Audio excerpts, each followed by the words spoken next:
Hey guys, Tony, Harry, today we're going to be talking about recovery after running a marathon. absolutely. How many miles is a marathon?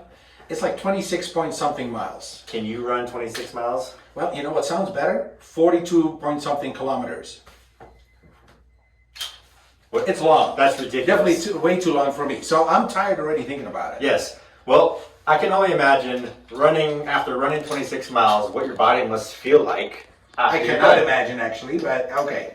I have an idea. I'm visualizing it right now. Okay. All I picture is pain and pain. Yes. And exhaustion. And exhaustion. And sore in places that you didn't know you can get sore. So, what can we do for those kinds of things? Well, we probably need some sort of recovery, right? Yeah. So I think we've got some recovery tools here. Well, let's start with the old-fashioned one. How about that? They call this a body bar. You can look this up online or use a tortilla roller. Same function. These little beads here just kind of spin around and very easy to use. You just put it on whatever muscle's sore and just have at it, right? There might be spots along the way that you might find hurt more than the other. Well, that's kind of a spot you want to spend most of your time at, and just like you're rolling out a tortilla, roll out that tender spot that you feel. Simple. Easy. You're going to have to make yourself hurt a little bit with this one, because if you don't necessarily make yourself hurt, we're kind of missing the point. Now, if you want to get a little bit more fancy, how about you get one of these? The Hypervolt. Now I can put this, look at his face. I'm going to kind of dig into this a little bit. Well, I guess he hasn't run long enough. See, that feels okay until we turn up the setting. Yeah, this has some power to See, it.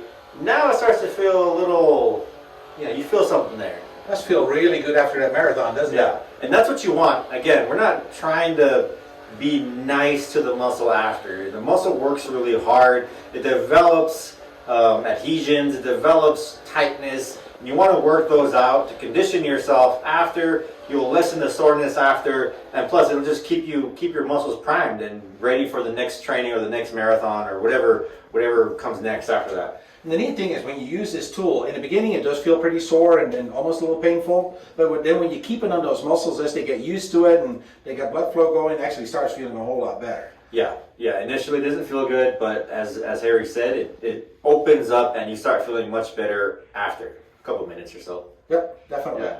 Now, one more tool that we have. This will get fancy. Yes. This is get fancy. We've seen foam rollers, right? I mean, we've been on those and stretch out and everything. Well, how about you combine the foam roller with, a massaging tool like that. So imagine a vibration mechanism in a foam roller. That's what this is. Go lay down. Come on. All right, so work on the quad here. So we're going to put it under his quad.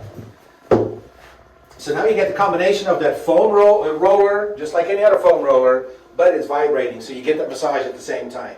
It's awesome. And you can just kind of go up and down, and again, stand a little bit, longer still with that one stuff that, one spot in your muscle that's really sore, really tender, and just kind of work on it.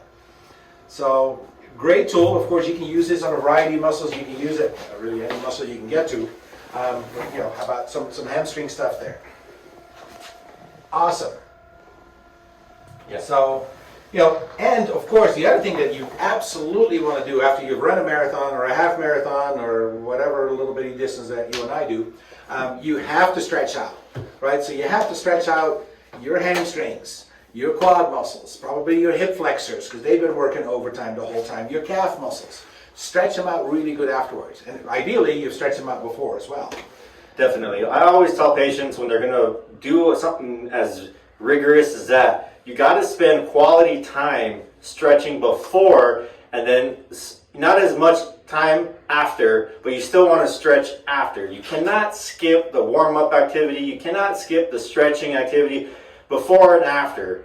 Trust me on that. You don't want to do it. So take the time, take about 20 minutes to 30 minutes or so before your run. Really get your body in tune. After the race, spend about 5 to 10 minutes stretching again. Cool yourself down. Use some of the tools that we showed you, and hopefully that will lessen the amount of soreness you have after your run. Yep, absolutely. So take care, everybody. If you are running the El Paso Marathon, or like you and I, we're just going to watch the Super Bowl. I'll watch it. I'll watch you guys run. I won't run. You know, and then the Super Bowl later on. The Super Bowl after that, yeah. All right. But if you guys need any help, any advice, any tips, any rehab after your run, let us know. See you next week.